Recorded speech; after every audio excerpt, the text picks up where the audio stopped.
અમેરિકાની અંદર 4,000માં બી family survive થાય છે અને 4 લાખમાં પણ નહીં થઈ શકતી. એટલા એવા દાખલા છે સ્ટુડન્ટોના ગ્રીન કાર્ડ મળ્યા પછી એ પોતાના ઘરે ઇન્ડિયામાં $100 બી નથી મોકલાઈ શકતા. અહીંયા તો ના રોટલી હતી, ના ભાખરી હતી, ઘર હતું, ઘેર જઈને નાવા ધોવાનું, માથાના વાળ કાપવાના હોય તો ગાયધા જોડે નતા, મશીન લઈને ફેરવી કાઢતા હતા. ચાલશે, ફાવશે ને ભાવશે. એ 3 વસ્તુ જો તમે કરી નાખશો તો તમે અમેરિકા નહીં, કોઈ બી કન્ટ્રી હોય દુનિયાના ગમે તે જંગલમાં બી મૂકેલું હશે ને તમે તો you will be able to make it. બધું જ થશે આગળ. અત્યારે તમે જે ચલાવો છો આ દેશી વિદેશી ચેનલ, કોના માટે? તમારા માટે થોડી ચલાવો છો, સ્ટુડન્ટના માટે જ કરીએ ને તમે. એટલે પાર્થભાઈના જીવનની અંદર ટર્નિંગ પોઈન્ટ આવ્યો એ $800 લેપટॉपનું टैग लाइन। गुड मॉर्निंग दोस्तों, पिछले हम 2 दिन से ट्राई कर रहे हैं कि हम साउथ बीच पर जाए।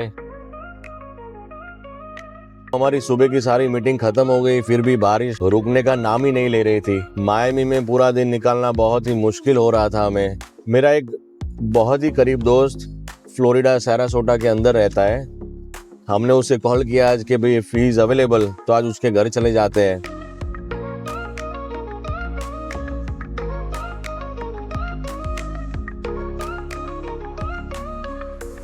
सैरासोटा मायामी से 4 घंटा दूर है, पूरे ऑपोजिट साइड है, और टेम्पा से करीबन 1 घंटा साउथ है। दोस्तों आज का ये जो व्लॉग है वो बहुत ही स्पेशल है। हम एक ऐसे इंसान से मिलने जा रहे हैं जो 15 साल पहले अमेरिका के अंदर स्टूडेंट बन के सिर्फ पढ़ाई करने के लिए आया था। आज उसके पास रिस्पेक्ट है, स्टेबिलिटी है और एक कहानी है जो बहुत सारे स्टूडेंट्स को मोटिवेट करेंगी। तो चलिए मेरे साथ मिलते हैं इस शख्सियत से। हम पहुंच चुके हैं सारासोटा और मैं अभी मिलने जा रहा हूं मेरे दोस्त को।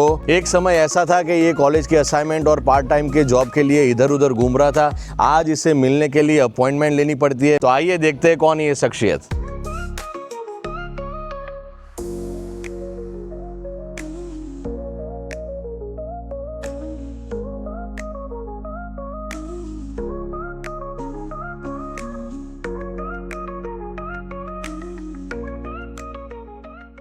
પાર્થભાઈ, તમે અમેરિકામાં પહેલા કયા વર્ષમાં આવ્યા હતા અને મૂળ ઇન્ડિયામાં કયા ગામથી છો આપ? મૂળ જાસલપુર, મહેસાણા, અને રહેવાનું હતું અમદાવાદ. અમેરિકામાં આવ્યો હું 2010માં. પાર્થભાઈ, અમેરિકા આવવાનું કેમનું થયું તમારું? અમેરિકા આવવાનું પહેલા પપ્પાનું ને એમનું ડ્રીમ હતું કે ભાઈ અહીંયા અમેરિકા સેટ કરીએ છોકરાઓ. એટલે તમારા ગ્રીન કાર્ડ ફેમિલી બેઝડ?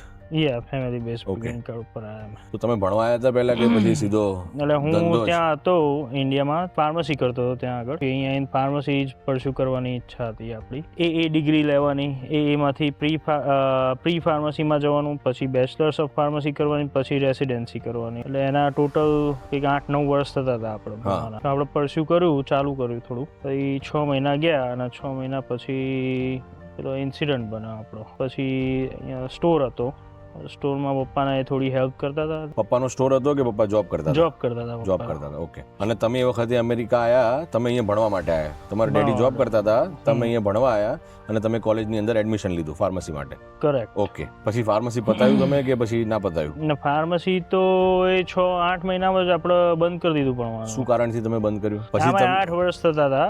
બરાબર છે. ફાર્મસી પૂરું કરવા માટે 8 થી 9 વર્ષ નીકળી જાય એવું. બરાબર છે. એટલે 8 થી 9 વર્ષની અંદર ફાર્મસી થઈને જો ફાર્મસીની અંદર જોબ કરીએ તો 8 થી 9 હજાર જ પગાર થતો હતો. ઓકે, મહિને? Per month. અને પછી એવું વિચાર્યું કે ધંધો લઈશું તો 8 થી 10 હજાર એમને એમ બી કમાવાના છીએ. અને બરાબર છે. ફાર્મસીનો આખું ભણવાનો ખર્ચો ગણ્યો તો ખર્ચાનું કેલ્ક્યુલેશન એવું આવ્યું કે $3 થી $4 લાખ એડમિશનની ફી ને રહેવાનો, ખાવા પીવાનો, ગેસનો બધો ખર્ચો ગણો તો $3 થી $4 લાખ તો એમને એમ બી થઈ જતા. તો પહેલેથી $3-4 લાખ રોકીને આપણે બિઝનેસમાં આવી ગયા. બરાબર છે. એટલે તમે ડિસાઈડ કર્યું કે મારે કોલેજ નથી કરવી, આપણે ધંધો બિઝનેસ કરવો છે. કરીએ. હા, તો એ પૈસા તમે પોતાના પૈસા હતા કે તમે બહારથી લાયેલા? બહારથી એટલે લાયેલા. બેંકથી કે પછી પર્સનલ કઈ રીતે તમે બહારથી લાવ્યા પૈસા? આપણા સગા સંબંધીઓ જોડેથી બરાબર વ્યાજે. છે. ગુજરાતીઓના લોહીની અંદર જ ધંધો કરવાનો લખેલો હોય છે. ગુજરાતીઓ ગમે તેમ કરીને વ્યાજે પૈસા લાવીને પણ ધંધો કરે છે. એ આ જીવતું જાગતું એક્ઝામ્પલ છે અમારા પાર્થભાઈ. પાર્થભાઈ, પહેલો ધંધો તમે શું લીધો અને તમને કઈ રીતે સફળતા મળી એની અંદર? પહેલો ધંધો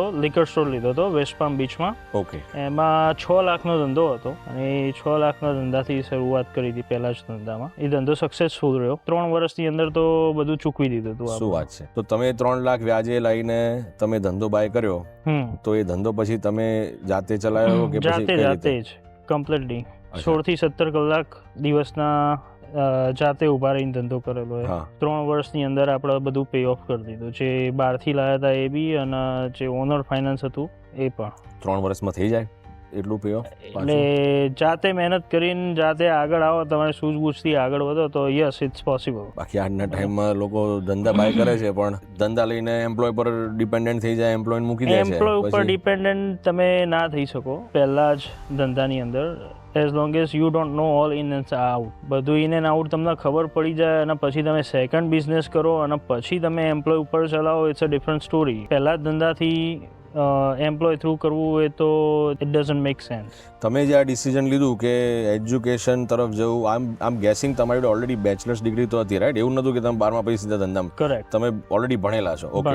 ફાર્મસી તમે કરેલું છે, ઇન્ડિયાથી કરેલું છે, બેચલર્સ ડિગ્રી લીધેલી છે, પણ તમારે અહીંયા આવીને માસ્ટરમાં આગળ વધવું હતું કે નતું વધવું એની જગ્યાએ તમે ધંધો પ્રિફર કર્યો. આજના યુવાન માટે, આજના જે સ્ટુડન્ટ્સો જે ઇન્ડિયાથી આવે છે વિથ ધ અમેરિકન ડ્રીમનું હોપ લઈને આવે છે, એ લોકો માટે તમે શું સજેશન આપશો? એક તો પહેલા પ્રોપર નોલેજ લો. આવો ભણવાનું ચાલુ કરો એના પહેલા પ્રોપર નોલેજ લો. તમારું કોર્સ કયો છે, એ કોર્સથી આગળ વધીને એ ભણી નાખશો, ડિગ્રી હાથમાં આવશે, પછી તમારું ફ્યુચર શું છે, પછી એ ફ્યુચરની અંદર તમે એ ટાઈમે એટલી ઇન્કમમાં સર્વાઈવ થઈ શકશો કે નહીં થઈ શકો. That's another decision. અમેરિકાની અંદર 4,000માં બી ફેમિલી સર્વાઈવ થાય છે અને 4 લાખમાં પણ નહીં થઈ શકતી મહિને. ડોલરની વાત કરું, યસ, 4 લાખ ડોલર કમાતા હોય તો એ લોકોને ઓછું પડે અને 4,000 ડોલર કમાતા હોય મહિને તો બી પૂરતું થઈ જાય છે. એટલે what lifestyle you want after you decide કે ભાઈ આ એનો કોર્સ કરવો, એ કોર્સ 2 વર્ષમાં કમ્પ્લીટ થશે, એના પછીની ઇકોનોમી શું હશે, 48,000 to 60,000નું પેકેજ હશે, તો if you are able to survive at that point or not. કારણ કે તમે એક નાની ગાડી લેવા જાઓ અત્યારે તો એ તમારો ગાડીનો હપ્તો $500-700 મિનિમમ થઈ જવાનો, બરાબર, પ્લસ ઇન્સ્યોરન્સ, પ્લસ તમારું ખાવા પીવાનું, પ્લસ રહેવાનું. You are talking about 3,000 to 3,500 easily, અને $500 મહિને વધશે. બરાબર. અને એમાંય $4,000નો પગાર થયો 48,000 નો, એમાં ટેક્સીસ કપાઈને તમારા હાથમાં તો 3200 જ આવવાના. એટ ધેટ પોઈન્ટ તમે મેરેજ કરશો તો મેરેજ કરીને તમારી એક રિસ્પોન્સિબિલિટી વધવાની છે, બધું જ. એટલે you have to calculate everything before you start study. એટલે પાર્થભાઈનું આની અંદર એવું કહેવું છે કે ખાલી પ્રોફિટ જોઈને, આંકડા જોઈને ડિગ્રીની અંદર કે આ ડિગ્રી લેવાથી આટલા પૈસા મળે છે, આ ડિગ્રી લેવાથી આટલા પૈસા મળે છે, એવું લઈને ડિરેક્ટ જમ્પ નહીં કરી જવું. તમારે એનું બેકગ્રાઉન્ડ ચેક કરજો કે ડિગ્રી લીધા પછી એમાં પોટેન્શિયલ ઓફ ગ્રોથ આપણને કેટલો મળવાનો છે, એ જોઈને તમે ડિગ્રી સિલેક્ટ કરજો અને ત્યાર પછી તમે એની અંદર મહેનત કરશો તો જરૂરથી આપણને સક્સેસ મળશે. તમે તો એક અપવાદરૂપ છો, લોકો અહીં સીધો ધંધો લેવા જાય છે, એમાં ફેલ થઈ જાય છે. તો પાર્થભાઈ, ઇન્ડિયાથી અમુક ફેમિલીઝ જે ફોર્ચ્યુનેટ હોય છે, જે લોકોને ફેમિલી બેઝ ગ્રીન કાર્ડ મળી જતા હોય છે, એ ડાયરેક્ટ અમેરિકા આવીને પછી આવતા સાથે બીજાને જોઈને તરત જ ધંધા બિઝનેસ ગોતવા માટે નીકળી જાય છે અને વ્યાજેથી પૈસા લાવીને ધંધો શરૂ કરી દે છે. તો આપ શું કહેશો કે એ કરવું જોઈએ કે શરૂઆતમાં થોડા વર્ષ એ લોકોએ નોકરી કરીને અનુભવ લીધા પછી બિઝનેસ બાય કરવો જોઈએ? મારા કેસની અંદર બંને વસ્તુ થયેલી છે. મારા પપ્પાનો 4 થી 5 વર્ષનો જોબ કરવાનો અનુભવ. ઓકે. અને હું આઈન ડાયરેક્ટ મેં બિઝનેસ લીધો. ઓકે. તો પુટ ઇટ ધેટ વે. કારણ કે મેં 6 થી 7 મહિના જ નોકરી કરી, એટલે અનુભવ સાથે લેવું આગળ પડે. અને as long as I said કે ભાઈ પહેલેથી તમારા કોઈ બી ધંધામાં લો તો અંદર બહારનું પૂરેપૂરું નોલેજ હોવું જોઈએ તમને. તમે જ્યારે નવા અમેરિકાની અંદર આવ્યા 2010માં, તમારો એ વખતનો અનુભવ અને આજે 2025 છે, કેટલો ડિફરન્સ તમને લાગે છે તમારા પર્સનલ ગ્રોથની અંદર બી અને અમેરિકાની ઇકોનોમીની અંદર પણ? જમીન આસમાનનો ફરક. જ્યારે અમેરિકા આવ્યા હતા ત્યારે ઇકોનોમી વોઝ ક્રેસ્ટ ઇન 2008. તો ક્રેસ્ટ હતી 2010ની અંદર, બધું સસ્તું હતું, તમારા પગાર ઉપર તમે નિર્ભય થઈ શકતા હતા. જે વેલ્યુ અત્યારે $100 છે, એ જ વેલ્યુ અત્યારના $100 અને ત્યારના $100 ઇટ્સ લાઈક $500 પ્રમાણે છે. 2010માં ત્યારે તમે અમેરિકા નતા આવ્યા ત્યારે તમારું અમેરિકા માટે વિઝન શું હતું, ને આયા પછી તમને શું લાગ્યું ને અત્યારે કેવું છે તમારું મન? ઇન્ડિયા રહેતા હોય ત્યારે આપણે કોઈ બી અમેરિકાથી ઇન્ડિયા આવતું હોય ત્યારે એવું લાગે ઓહો હો,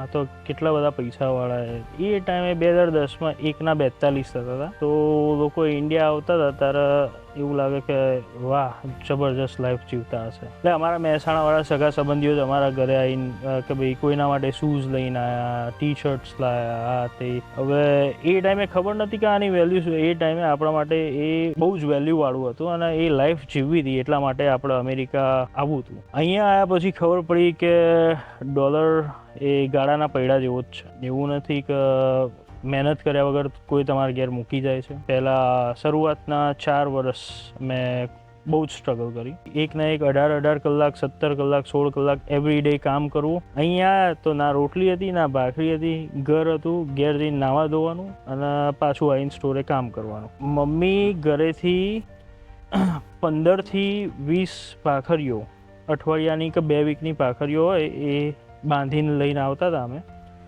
ઇન્ડિયન રેસ્ટોરન્ટની અંદરથી બાજુમાં જ હતી ઇન્ડિયન રેસ્ટોરન્ટ, ત્યાંથી અમે દાલ ફ્રાય ઓર્ડર કરતા હતા. એક્સ્ટ્રા સ્પાઇસી બનાવડાવતા જેથી ભાખરીનો એક ટુકડો લઈએ એ અંદર ડબોળીએ અને ખાઈ લઈએ. સવારે 2 ભાખરી, રાતે 2 ભાખરી. એ જે 6 મહિના હતું એ that was the biggest struggle. માથાના વાળ કાપવાના હોય તો ગાંયધા જોડે નતા, મશીન લઈને ફેરવી કાઢતા હતા. અને પછી લાઈફસ્ટાઈલ બદલી, સ્માર્ટનેસથી જે પૈસા કમાયા, જાતે મજૂરી કરીને કમાયા અને એ પૈસા કમાઈને એ પૈસાના વર્ક ઉપર મૂક્યા અને પછી એ પૈસાથી બીજા પૈસા કમાયા. That's a different experience. એ ટાઈમે જે પ્રમાણે જે વિઝન લઈને આવ્યા હતા અમેરિકા, તો આવું હશે તેવું હશે ફલાણું ઢીકણું, કશું જ નહોતું. અહીંયા આવ્યા પછી ખબર પડી અહીંયા એ જીવવા માટે આપણે મહેનત તો કરવી જ પડશે. એક દાખલો આપું તમને. હું આવ્યો તો પહેલાં અમેરિકાના આયા પછી બીજા 3જા મહિને જ્યારે મેં ભણવાનું શરૂ કર્યું ત્યારે અહીંયા ભણવાનું ચાલુ કર્યું તો લેપટોપ લેવાનું આવ્યું. તો લેપટોપ લેવાનું આવ્યું તો આપણે ઇન્ડિયામાં કેવું હોય કે ભાઈ પપ્પા પૈસા આપે ને આપણે લઈએ. બરાબર છે. અહીંયા સેમ જ હતું. પપ્પા અહીંયા હતા, પૈસા આપ્યા, આપણે જઈને લઈએ. એ ટાઈમે પપ્પા જ્યારે ધંધો સંભાળતા ત્યારે મહિનાના અંતે અમે હિસાબ કરવા બેઠા. હિસાબ કરવા બેઠા ત્યારે એવું ગણવામાં આવ્યું કે આ મહિને આપણે $2000 ઓછી બચત થઈ. એ બચત કેમ ઓછી થઈ તો એ રીઝન શોધતા હતા અને પછી એકદમ લાઇટ થઈ. આ મહિને તો લેપટોપ લાયા આપણે તમારું $800નું લેપટોપ લાયા. એ ગણતરીમાં આવ્યું. એ ટાઈમે જ ક્લિક થઈ ગઈ કે ભાઈ પ્રાઇસ ટેગ જોઈને તમારે આ જો આગળ વધવાનું હોય તો એ જિંદગી તો ઇન્ડિયામાં જે જીવતા હતો હું એ બહુ જ સારી હતી, કારણ કે મારો કોઈ જ તકલીફ નથી. અહીંયાથી પૈસા આવતા હતા, હું જીવતો જે લાવવું એ લાવી દેતા હતા. અને અહીંયા આવીને $800 લેપટોપની જો ગણતરી કરવાની જ હોય તો પછી એ રીતે કમાવવું પડશે કે જ્યારે $800 કશું દેખાય નહીં તમને. એની ગણતરી ના કરવી પડે કે ભાઈ સેવિંગ કેમ ના થયું આ મહિને. અને if you wanna become a millionaire then you have to sacrifice. એટલે કહેવાનો મતલબ એમ છે કે તમારે મહેનત તો કરવી જ પડશે. મહેનત કર્યા વગર કશું મળતું નથી. કશું જ નથી. ઇવન સ્ટુડન્ટ લાઈફમાં બી એવું જ છે, સ્ટ્રગલ છે ત્યાં આગળ. બિઝનેસ લાઈફમાં બી એવું છે. દરેક જગ્યાએ સ્ટ્રગલ તો કરવી પડે. અમેરિકામાં રહેવું હોય, સેટ થવું હોય તો 3 વસ્તુ તો જોઈએ જ. એ આપણા ગયડાઓ બહુ અમારા મહેસાણાના હોય કે ગમે તે જગ્યાએ હશે, કઈ જગ્યાએ ચાલશે, ફાવશે ને ભાવશે. એ 3 વસ્તુ જો તમે કરી નાખશો તો તમે અમેરિકા નહીં કોઈ બી કન્ટ્રી હોય, દુનિયાના ગમે તે જંગલમાં બી મૂકેલું હશે ને તમે તો you will be able to make it. એટલે પાર્થભાઈના જીવનની અંદર ટર્નિંગ પોઈન્ટ આવ્યો એ $800 લેપટોપનું ટેગ લાઈન કે $800 આ લેપટોપ છે એ ગણતરીની અંદર આવ્યું, જે અમને ઝાટકો વાગ્યો તમને કે આ જો $800 બી ગણતરી કરવાની હોય તો આપણે ભારતમાં શું ખોટા હતા. અને જો અમેરિકામાં જ રહેવું હોય તો $800 ગણતરી ના થાય એટલા પૈસા બનાવવા પડશે. $800 વાપરી બી નાખીએ તો એ કંઈ ફરક ના પડવો જોઈએ. એ ગણતરીમાં જે દિવસે ના આવે ત્યારે અમેરિકાની અંદર સાચી મિલકત આપણે કમાયા કહેવાય. ઘણા લોકો પાર્થભાઈ ગ્રીન કાર્ડની બીખે કરીને કે અમેરિકા જઈશું તો ગ્રીન કાર્ડ મળતું નથી, H1 થતા નથી, એ બીખે કરીને જ આવતા નથી. એમની માટે તમારે શું કહેવું? કહેવામાં એવું છે કે મહેનત કરશો, આગળ વધશો, પૈસા કમાશો તો કોઈક હાથ પકડવા વાળું મળશે, ગ્રીન કાર્ડ બી મળી જશે, બધું જ થશે આગળ. અત્યારે તમે જે ચલાવો છો આ દેશી વિદેશી ચેનલ કોના માટે? તમારા માટે થોડી ચલાવો છો. સ્ટુડન્ટના માટે જ કરીએ ને. તમે કોઈક ને કોઈક પ્રોપર નોલેજ, કોઈ બી વસ્તુ કરો, પ્રોપર નોલેજ લો અને એના ઉપરથી આગળ વધશો. Green card yes it's a big deal. જેના જોડે ના હોય એના માટે, લાઈફ જીવવા માટેના પૈસા ના હોય તો અમેરિકામાં જો 4000નો પગાર લઈને તમે અહીંયા જીવતા હોય તો અમેરિકામાં રહેવું શું કામ? તમે ઇન્ડિયા જતા India you have better life, better option. તમે 4000ની જગ્યાએ 40000 મહિને કમાવાના હોય, તમે એના પાછળ ભોગ આપવાનો, એના પાછળ સેક્રિફાઈસ. ગ્રીન કાર્ડ તો આવશે જ તમારે, એવું નથી કે નથી જવાનું. હા, એ સ્ટ્રગલ થશે. You will have to make sum steps. કેટલાય એવા દાખલા છે સ્ટુડન્ટોના ગ્રીન કાર્ડ મળ્યા પછી એ પોતાના ઘરે ઇન્ડિયામાં $100 બી નથી મોકલાઈ શકતા. બહુ સરસ પોઈન્ટ કીધો છે પાર્થભાઈએ. મેં ઘણી બધી એવી ફેમિલીઝ જોઈ છે કે જેને કહેવાય ને આપણે કે સોનાની થાળી મળી હોય થડીની અંદર, direct family base green card મળ્યા છે, પણ તેમ છતાં 15 વર્ષથી અમેરિકામાં રહે છે તો બી એ લોકો સક્સેસ નથી મેળવી શક્યા, પોતાની જાતને સક્સેસફુલ નથી બનાવી શક્યા. અને એવા બી જોયા છે કે જે સ્ટુડન્ટ વિઝા પરથી ઇન્ડિયાથી આવ્યા છે એ લોકો આજ મહેનત કરીને ગ્રીન કાર્ડથી લઈને સિટીઝન પણ બની ગયા છે. એટલે છેલ્લે પોઈન્ટ તો એ જ આવે છે કે તમારે મહેનત કરવી પડશે. જો મહેનત કરશો તો આ કન્ટ્રી તમને સફળતા જરૂર આપશે, જરૂર આપશે ને જરૂર આપશે જ. આ તો આપણે એક પાર્થભાઈની સ્ટોરી કીધી છે જે ઇન્ડિયાથી અહીંયા આવ્યા હતા અને એક $800 એમનું આખું માઇન્ડ સેટ ચેન્જ કર્યું અને આજ બહુ મોટા ફલકની ઉપર બહુ મોટો બિઝનેસ ફ્લોરિડાની અંદર, ટેક્સાસમાં, વર્જિનિયામાં, પેન્સિલ્વેનિયાની અંદર ચલાવી રહ્યા છે. પણ આવા તો લાખો આપણા સ્ટુડન્ટો છે જે લોકોની આવી સ્ટોરીઓ છે જે હું આવનારા દિવસોની અંદર આપણી ચैनल ऊपर शेयर करीश. तो दोस्तों ये थी एक असली सक्सेस स्टोरी जहां पर सिर्फ सक्सेस देखा नहीं गया बल्कि उसे पूरा भी किया गया है. अगर आप भी कहीं स्ट्रगल कर रहे हैं तो याद रखना कि आप सच्ची लगन से और अच्छी तरह से मेहनत करेंगे तो आपको भी सक्सेस मिलेगा. आप याद रखना कि आज का स्टूडेंट कल का बिजनेसमैन जरूर बन सकता है. आपको लाइफ में ज्यादा से ज्यादा मेहनत, ज्यादा से ज्यादा पेशेंस और थोड़ा सा देसी जुगाड़ लगाना है. सक्सेस तो आपको जरूर मिलेगा.